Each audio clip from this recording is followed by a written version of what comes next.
Seguimos haciendo este Alma de Barrio de hoy y nos gusta por ahí hablar con personas que han trascendido en el mundo y en nuestro país, personalidades que han trascendido de distintos ámbitos de la cultura, incluso de la política de relevancia nacional.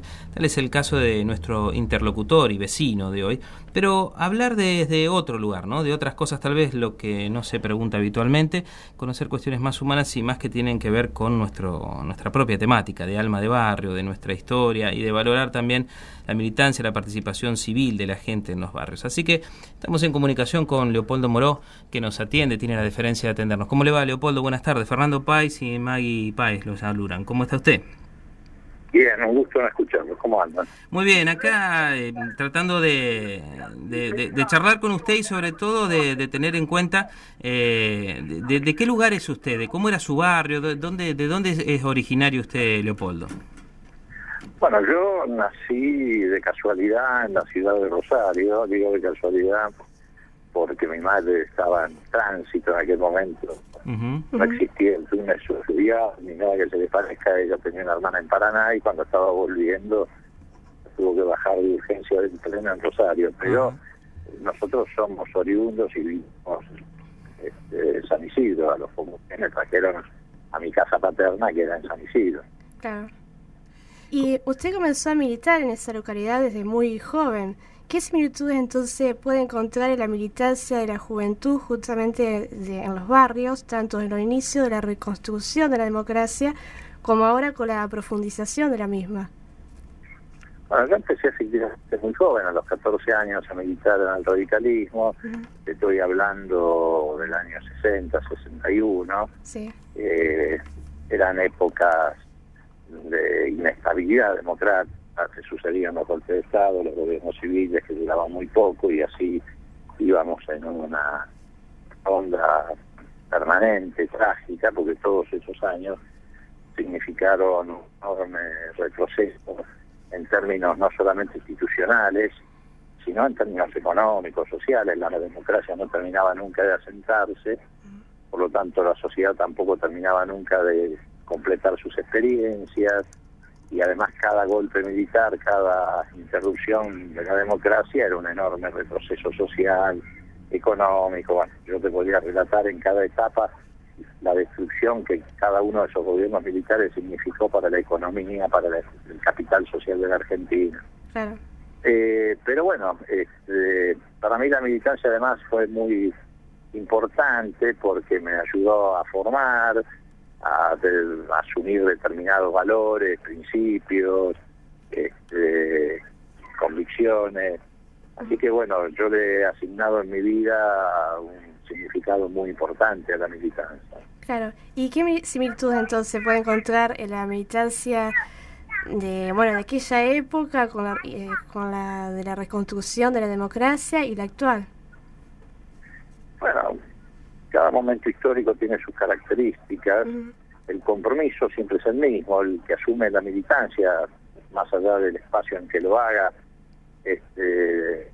digamos, asume estos valores y estas convicciones y se transforma además en una forma de vida. Lo que cambia, sí, son los momentos históricos, ¿no? Es decir, para mí la etapa de la reconstrucción democrática será siempre, seguramente, un momento irrepetible.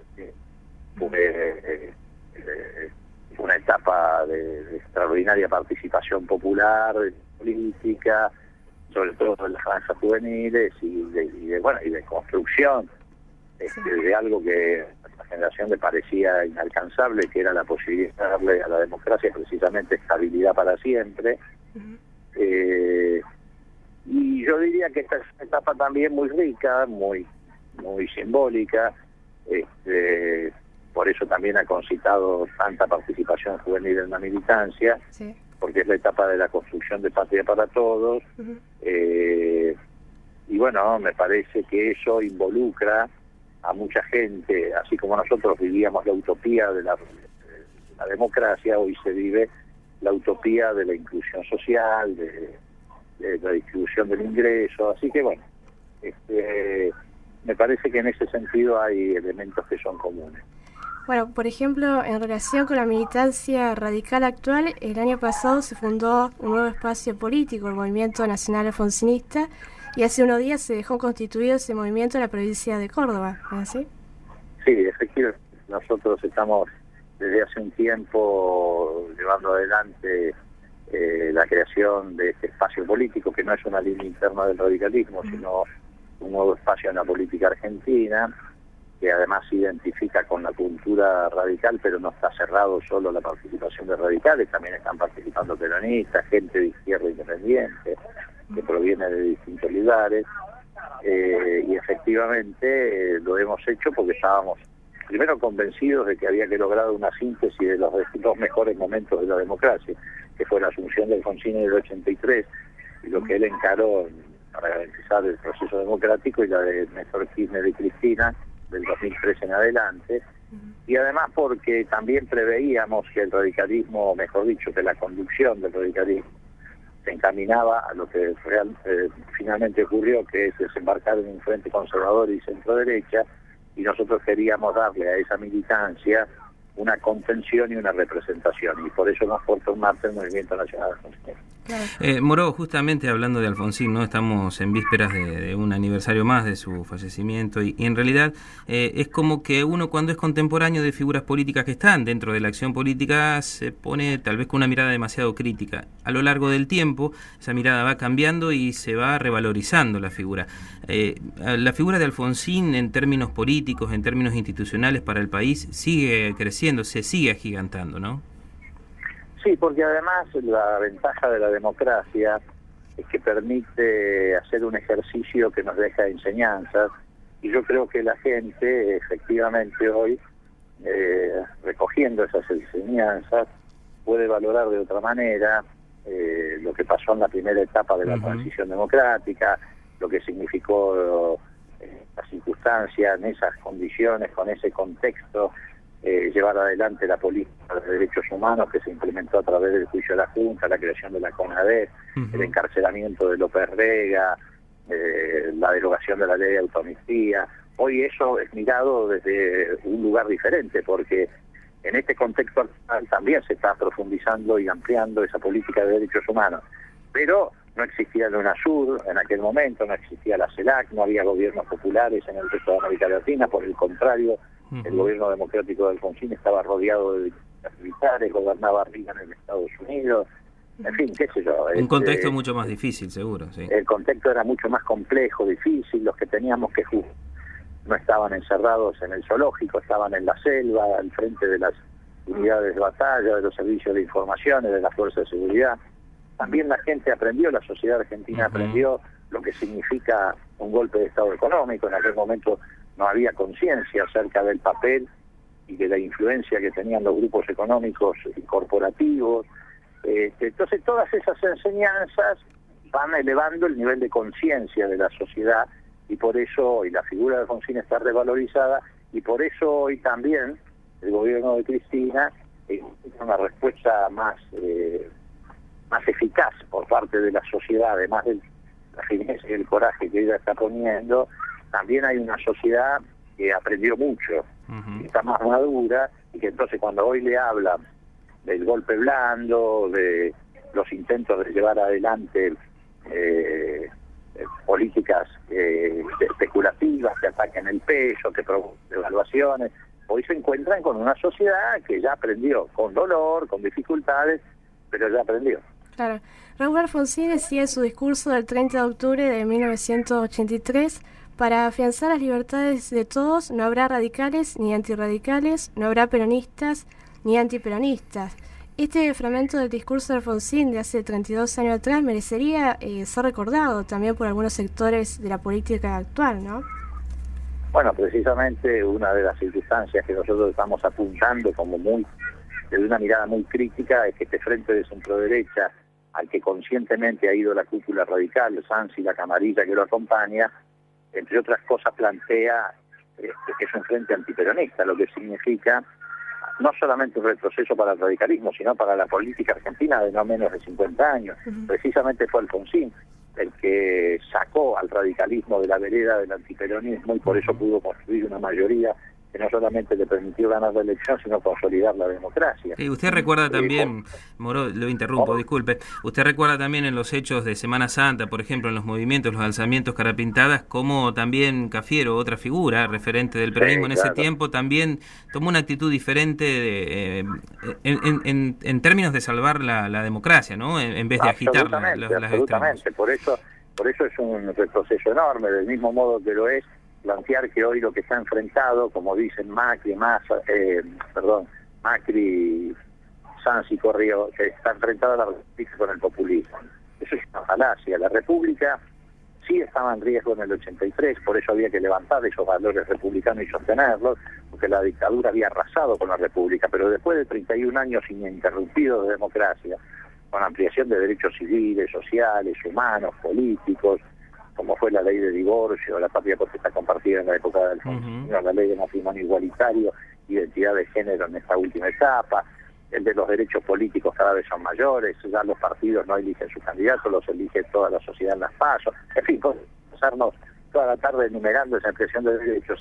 Decir que la República está en riesgo es una verdadera falacia, y hablar de populismo conlleva en el lenguaje de ellos la idea de condenar lo popular, es decir, lo hacen desde el prejuicio para que la gente crea que cuando se habla de populismo se está hablando de los subsidios o de la plata que tienen que transferir algunos sectores de la sociedad para que otros sectores de la sociedad puedan acceder a lo que antes no podían acceder, la educación en universidades nuevas, los planes fines, el plan Procrear, etcétera.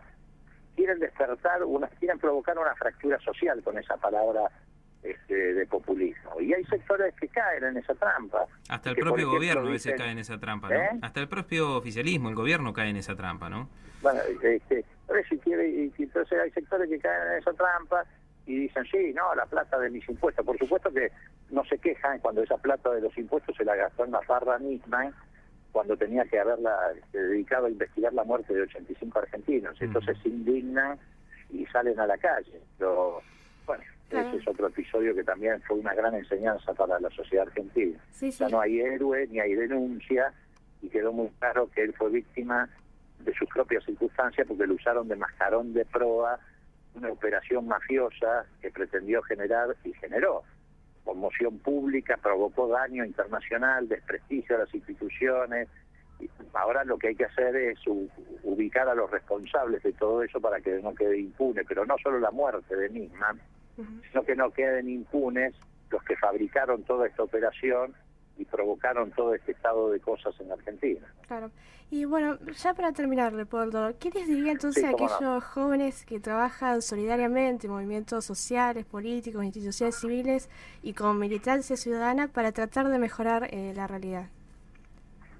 Bueno, el compromiso, uno tiene que comprometerse con esa militancia social, comprometerse con la situación de aquellos que menos tienen, comprometerse para ir generando desde la participación, desde el afecto, desde el amor por el otro, las condiciones para que entre todos podamos ir hacia una sociedad mejor, garantizando que haya pluralidad en la palabra, que no se escuche una sola voz, como pretenden algunos, y por eso se indignan cuando se rompe con el esquema de monopolios mediáticos, y bueno, y comprometiéndose con la militancia política, que es un compromiso superior, digamos, porque implica una toma de conciencia.